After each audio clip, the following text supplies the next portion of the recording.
In this presentation, we're going to discuss thermodynamics. So the science of thermodynamics is a pretty new one. It came about in the early 1800s. Before then, researchers really couldn't describe thermodynamics very well because it was in the early 1800s when scientists started understanding atoms and molecules. And we have to have this understanding to talk about thermodynamics. So instead, before this time, researchers used things that they could see and measure to experiment with thermodynamics. They use things like mechanical work, pressure, and temperature.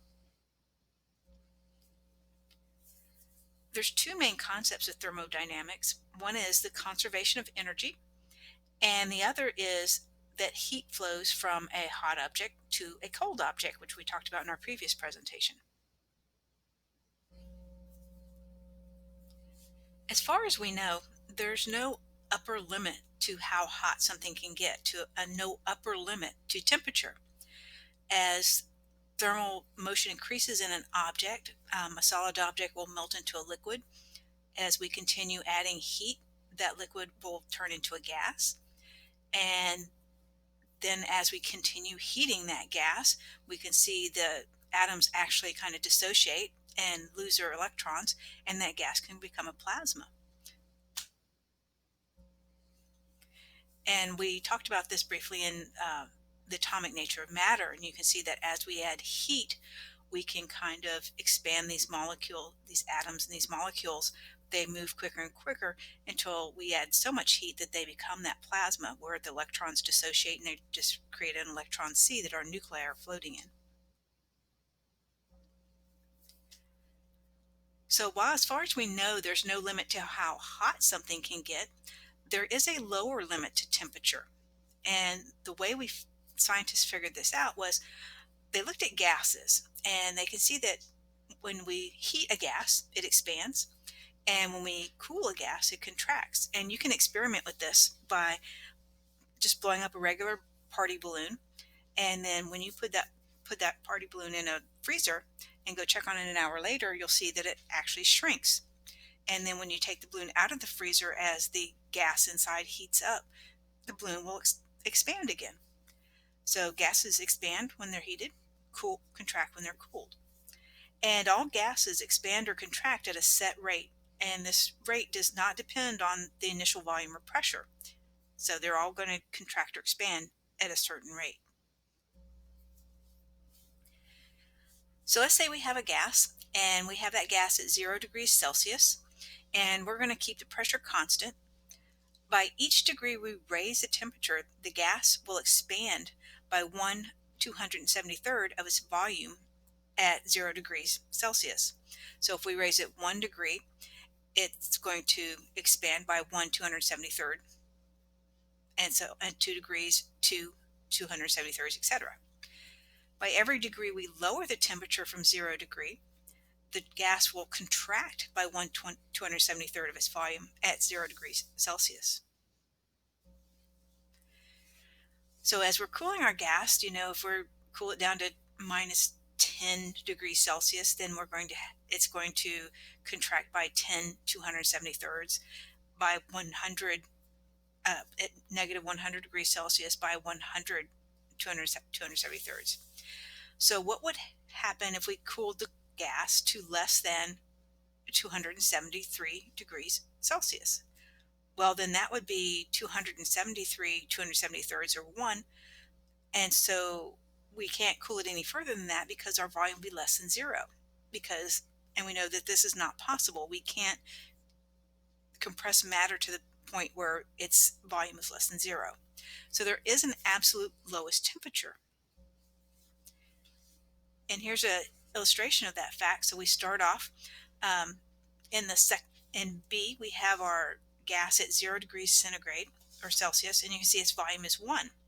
If we go to the left and heat it up to 100 degrees Celsius, now the volume of the gas is 1 plus 100 273rds. So you can see the blue volume of the gas is expanded over here as we heat it up.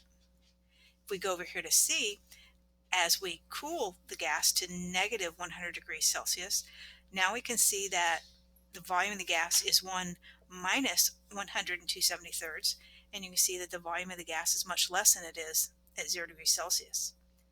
And then when we cool that gas all the way to negative 273 degrees Celsius, now it's 1 minus 270 thirds over 270 thirds, or 1 minus 1, and that would be 0. And we know that we can't compress a gas any more than that. So this would be the lower limits of the temperature of our gas.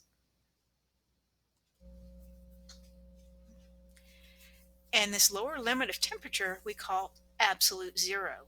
And absolute zero is when atoms and molecules have lost all available kinetic energy inside the substance. And if there's no available kinetic energy, then of course no energy can flow from the object. And if we can't have any energy flow, no heat coming from the object, its temperature can't go any lower. So we've reached absolute zero. And we can, when we measure absolute zero in some of the three scales that we talked about in the previous presentation, absolute zero is 0 Kelvin. It's minus 273.15 degrees centigrade or Celsius, and it's negative 459.7 degrees Fahrenheit. And as far as we know, nothing can get colder than that.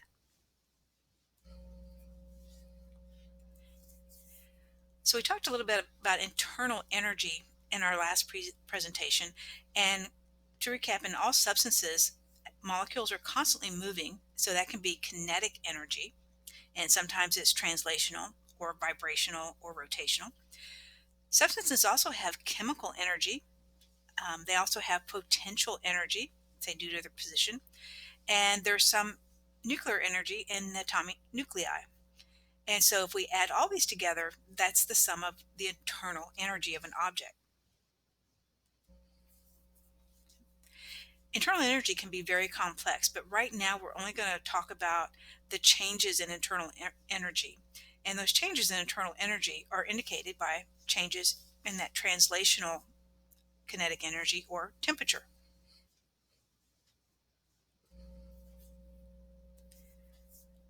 To talk about thermodynamics, we have to understand systems, because when we talk about thermodynamics, we're talking about the changes in temperature in these systems.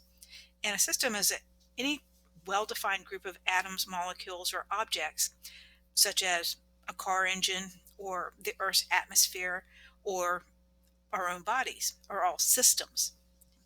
A system is defined by what's contained within the system and then what's outside it. So if we're talking about Earth's atmosphere, we're talking about all the gases that surround planet Earth, and then outside that is going to be the vacuum of space.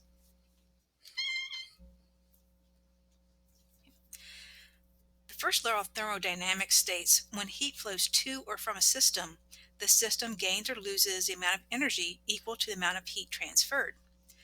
And basically this tells us if we add heat to a system, two things can happen. Either the internal energy of the system can increase, or the system can do work on something external to the system. In simpler terms, we can state the law as heat added to the system equals an increase in internal energy plus the external work done by the system. And you can see that as we add heat, we have that increase in energy plus the ability to do work that's going to equal the heat added to the system. So you can see this law is basically the thermal version of our law of conservation of energy. So thinking about this law, what do you think happens if we do mechanical work on a system? Well, we actually increase the internal energy because we've increased the work, so the internal energy has to increase.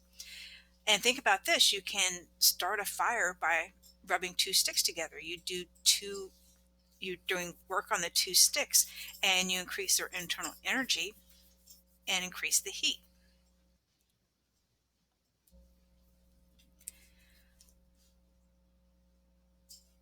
Joule's apparatus is an apparatus that was made to kind of demonstrate that when we do work on a system, we can actually create heat. So he made this apparatus where he had two weights attached to a camshaft.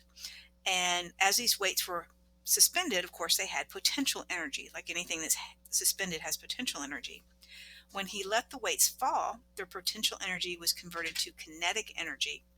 And as they fell, they spun the camshaft, and this turned those paddles that you see in the water reservoir there.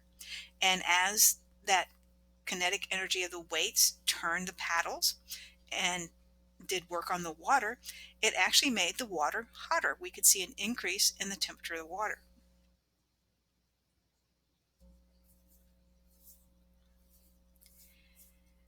We also can talk about thermodynamics when we talk about adiabatic processes. And an adiabatic process is when we can compress or expand a gas while no heat enters or leaves the system.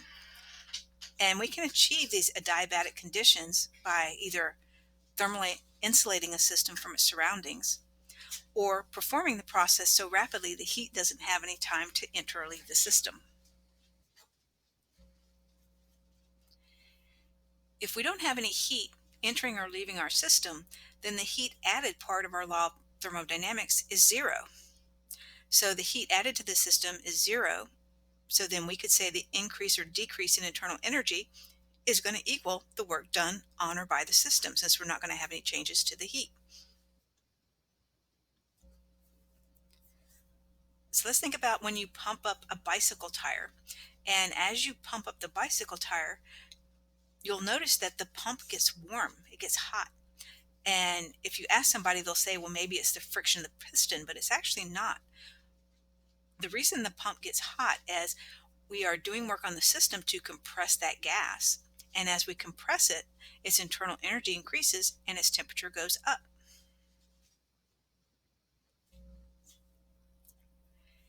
So, what do you think will happen if work is done by the system?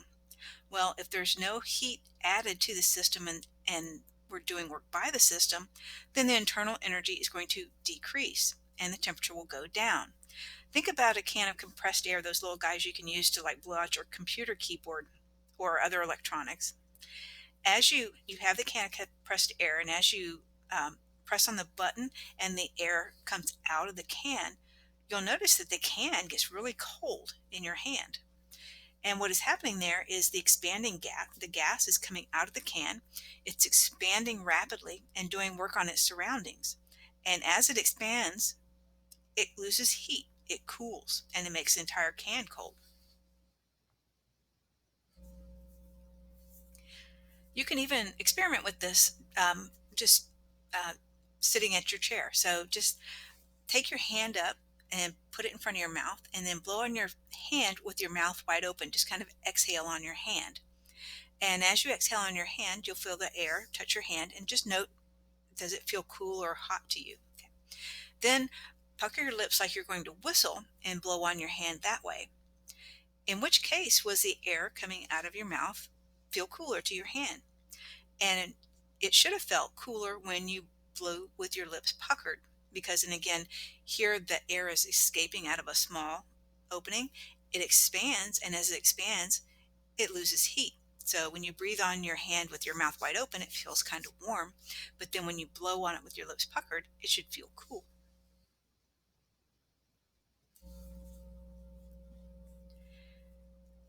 So thermodynamics is really useful to meteorologists when they are analyzing and trying to predict the weather. And when meteorologists are working with thermodynamics, they express the first law as air temperature rises as heat is added or as pressure is increased.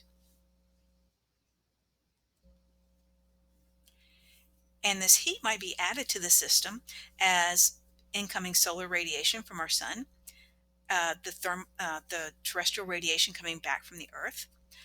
Also, the process of moisture condensation releases heat.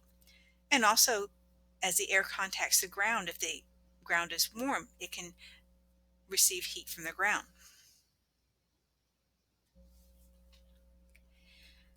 In the adiabatic form, when no heat is added to this system, then meteorologists express the first law of thermodynamics as air temperature rises as the pressure increases, and air temperature falls as the pressure decreases. And we can see this in weather. When we have high pressure systems, that usually brings warmer weather with sunny skies. when we have low pressure systems in weather, usually the temperature drops and we have a greater chance of storms or rain.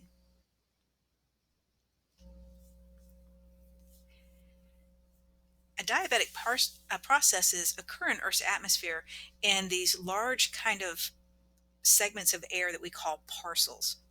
And these parcels are large enough that outside air doesn't really mix with the air inside the parcels. So they're kind of self contained. They almost behave as if they are enclosed in a really light plastic bag or something like that, where they don't, the air inside the parcel doesn't really mix with the air outside the parcel. So again, it's going to be in a diabatic process because the air is not mixing and it's not exchanging heat. As these parcels of air rise in our atmosphere, as we go up in the Earth's atmosphere, the pressure is lower. So as these parcels of air rise, they experience this lower pressure, and so they can expand. And as we saw with our cans of compressed air, as air expands or gases expand, they cool down. And in Earth's atmosphere, for every 1 kilometer rise in altitude, these parcels are going to cool down 10 degrees centigrade. So let's say we had a parcel of air that was at the ground at a temperature of 25 degrees centigrade. Once it got up to 1 kilometer in height, it would be at 15 degrees centigrade.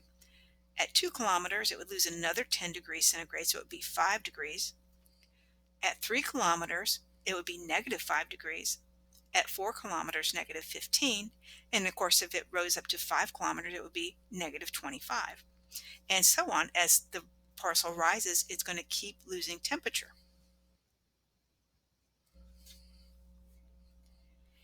And this parcel will continue to rise and expand as long as it's still warmer than its surroundings. So even if this parcel of air gets up to, say, 7, 8 kilometers high in our atmosphere, as long as it is still warmer than the surrounding atmosphere, it's going to keep expanding and keep rising. But once that parcel reaches surroundings that are cooler than are warmer than it is, so the parcel is cooler than its surroundings, then it's going to start to sink. So we can see this in sometimes as we see warm, moist air hit mountains. So uh, as the air is pushed up onto the mountain, it gets cooler as it goes up in altitude.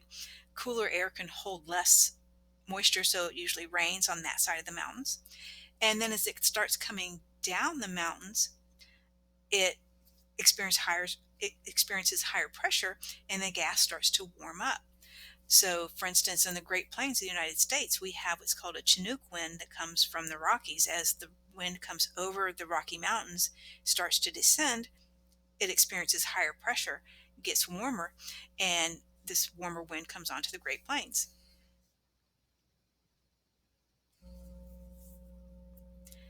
And this compression or expansion can have a huge effect on gases. So let's think about when you take a trip on a jetliner, on an airplane. The temperature outside the airplane at the high altitudes that modern jetliners fly can be around negative 35 degrees Celsius. That's pretty cold. So would you think they would have heaters for the air inside the airplane? Actually, no, they don't. They actually have air conditioners on airplanes. The process of compressing the cabin air to our normal atmospheric pressure so that we're comfortable flying at those altitudes heats the air up to about 55 degrees Celsius, which would be 131 degrees Fahrenheit. So flying in a plane would be uncomfortably hot if the plane did not have an air conditioner.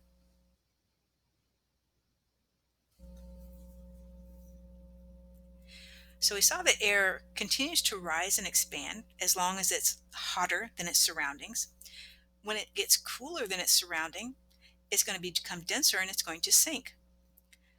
But sometimes we have what we call temperature inversions, and this is where we have cooler air that's lower than warmer air.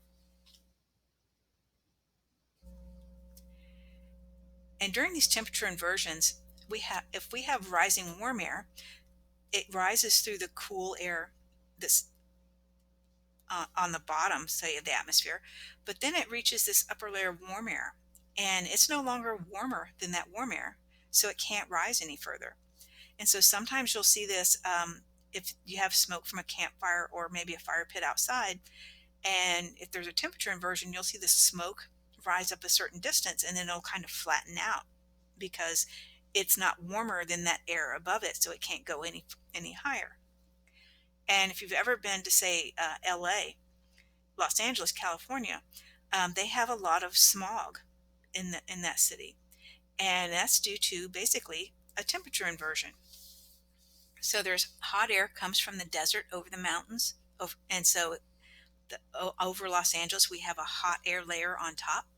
We have cool air from the Pacific Ocean coming up from the beaches, and so now we have this cool air near the ground, hot air above it. And as smoke from industry and vehicles and jet engines and all kinds of things is released in the atmosphere, these hot gases try to rise, but then they hit that temperature inversion and they can't go anywhere. So the all the exhaust from all these cars and machinery and industry is just kind of stuck there over the city. And it's really interesting. I once flew out of LA, and when you fly of LAX, they take you over the Pacific Ocean and then you turn back around to come back over uh, the land, and you can actually see it's like a bowl of yellow gas just sitting over the city. The temperature inversion holding that smog down there.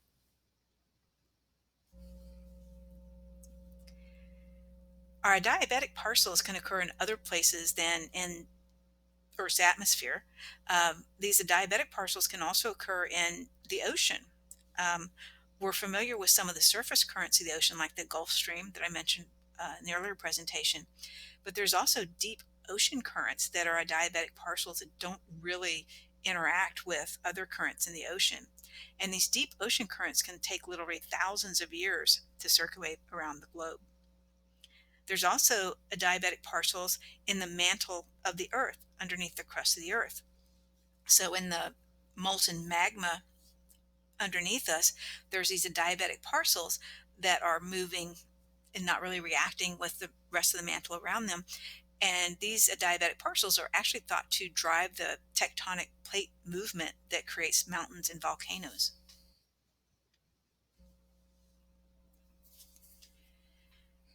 Now let's talk a little bit about the second law of thermodynamics, which states heat itself never spontaneously flows from a cold object to a hot object. And we talked about that a little bit in our temperature and heat transfer presentation, that heat is always going to move from the hotter object to the colder object. It's never going to flow from a cold object to a hot object.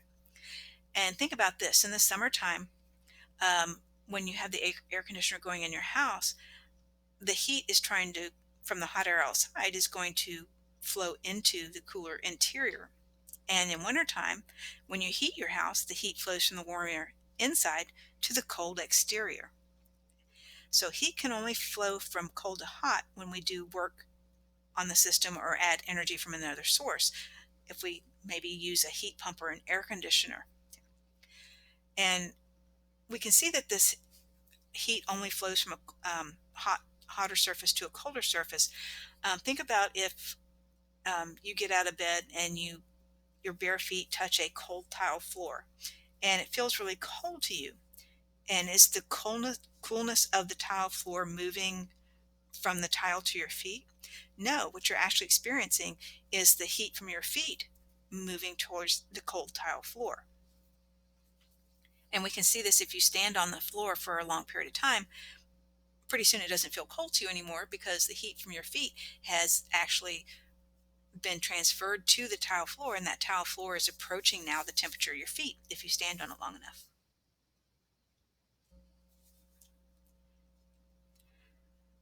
So the second law of thermodynamics helps us understand heat engines. And a heat engine is any device that uses heat as an input and converts it into mechanical work. And the basic idea behind a heat engine is that mechanical work can be obtained only when heat flows from a high temperature to a low temperature. So think of your car engine.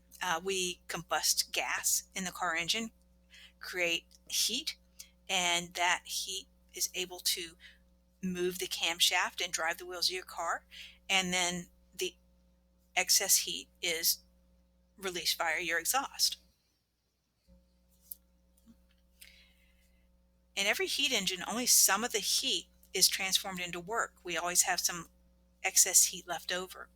So all heat engines have a reservoir of high temperature, and then they have a reservoir of lower temperature that's called a sink, a heat sink. As the engine operates, the heat from the high temperature reservoir, as we see in the picture here, increases the internal energy of the engine. Some of this internal energy is converted to manual work. So, for instance, as I said before, in our internal combustion engines, we ignite the gas, okay? That creates our high temperature reservoir. It increases the internal energy of the engine, and we can use that internal energy to turn the camshafts and the wheels of our car. And there's still some energy left over that's expelled to the low temperature sink.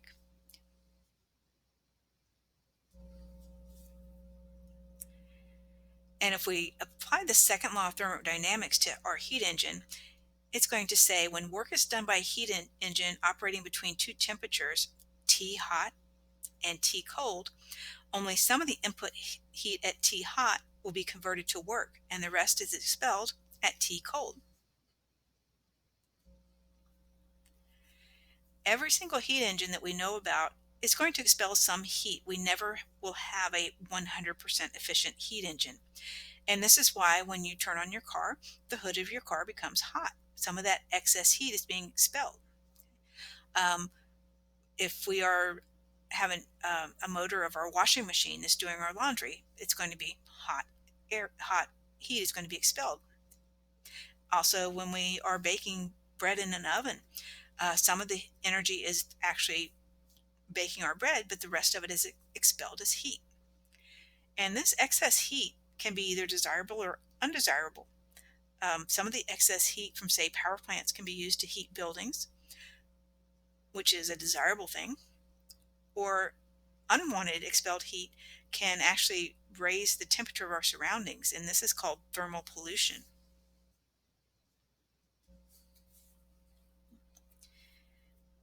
The ideal maximum possible efficiency of a heat engine was determined by Nicholas Carnot, and he said this depends on the temperature of the hot reservoir, our T hot, and the cold sink, T cold.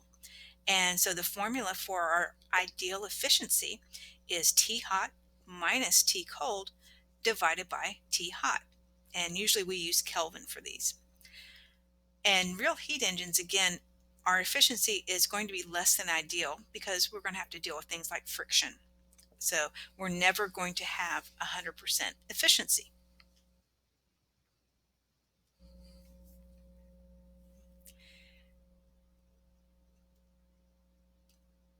In nature, when we have higher quality energy, we see it tend to transform into lower quantity and quality energy.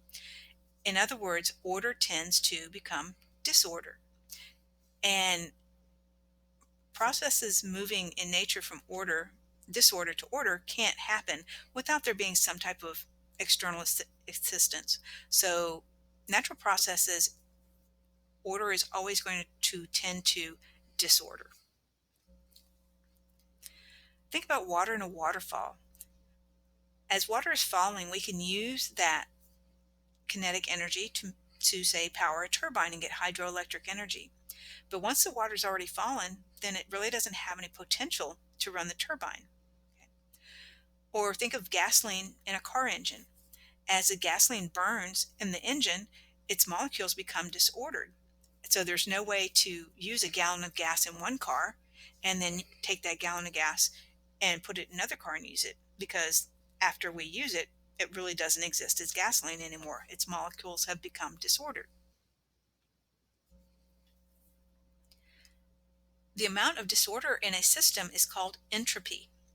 And so if disorder increases, then if disorder increases, then entropy increases. The only way entropy can decrease in a system is if we put work into it.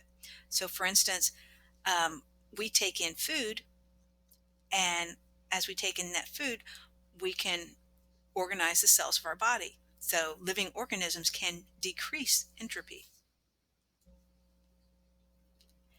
The net entropy in the universe is continually increasing. So the universe is continuously becoming more and more disordered. And the reason we say net entropy is because there are some regions in which energy is being organized and concentrated. For instance, in living organisms, as I said before, we survive by concentrating and organizing energy from our food sources.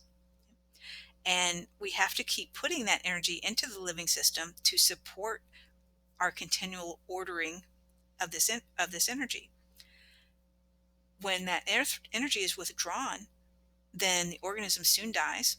And when an organism dies, it decomposes or tends towards disorder.